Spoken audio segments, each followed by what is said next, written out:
4 orang petualang memasuki hutan Bolivia.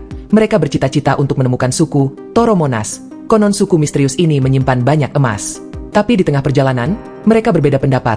Yoshi dan Kevin ingin melewati jalur sungai untuk menghemat tenaga. Karel dan Markus ingin melewati jalur darat karena dinilai lebih aman. Untuk menghindari perdebatan, akhirnya mereka berpisah. Markus dan Karel melewati jalur darat. Sedangkan Yoshi dan Kevin menaiki rakit untuk mengarungi sungai. Dengan menaiki rakit dan mengikuti arus sungai, Yoshi dan Kevin bisa menghemat tenaga. Namun tiba-tiba arus sungai di depan mereka menjadi sangat liar. Yoshi dan Kevin mencoba mengendalikan rakit mereka, tetapi arus sungai terlalu kuat hingga rakit mereka tersangkut. Kevin memberanikan diri dengan melompat dan berenang ke tepian. Akan tetapi Yoshi terjatuh dan terbawa arus sungai yang deras. Yoshi terpontang-panting di dalam air.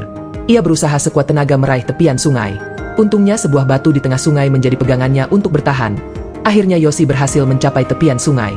Akan tetapi ia telah terpisah jauh dengan Kevin. Tidak lama Yoshi melihat ranselnya terbawa arus. Ia segera terjun ke sungai untuk mengambil ransel tersebut. Yoshi menyusuri tepian sungai untuk mencari Kevin. Namun meskipun ia telah berteriak untuk memanggilnya, tak ada tanda-tanda keberadaan Kevin. Mau tidak mau, Yoshi harus bertahan di tengah hutan belantara, hanya seorang diri. Ketika malam tiba, Yoshi berusaha tidur di tengah semak-semak. Akan tetapi suara-suara aneh di tengah hutan membuatnya tidak tenang. Yoshi merasa bahwa ia sedang diawasi. Esok paginya Yoshi melanjutkan perjalanan untuk mencari Kevin. 2 hari belum makan membuat langkahnya menjadi berat. Yoshi menemukan pemukiman penduduk lokal, namun sayangnya yang tersisa hanya pondok-pondok yang telah rusak. Akhirnya Yoshi bermalam seorang diri di bekas pemukiman tersebut. Esok harinya Yoshi melanjutkan perjalanan. Tiba-tiba ia menemukan jejak kaki. Yoshi berharap itu adalah jejak dari Kevin. Namun setelah ia mengeceknya, ternyata itu adalah jejak kakinya sendiri. Hal itu membuat Kevin sangat frustasi. Ternyata selama ini ia hanya berputar-putar di tempat. Namun ia tidak punya pilihan selain terus berjalan. Ketika malam tiba, hujan turun sangat deras. Dengan badan lelah dan perut kelaparan, Yoshi berusaha tertidur di tengah hujan. Di sisi lain, penduduk lokal menemukan Kevin terdampar di tepi sungai.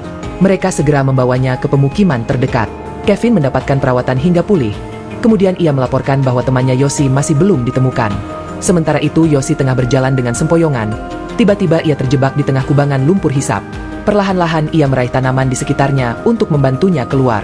Meski berhasil terbebas dari lumpur hisap, namun kini tenaganya sudah benar-benar habis. Malam harinya Yoshi beristirahat di tepi sungai. Saat ini ia sudah tidak mampu berjalan lagi.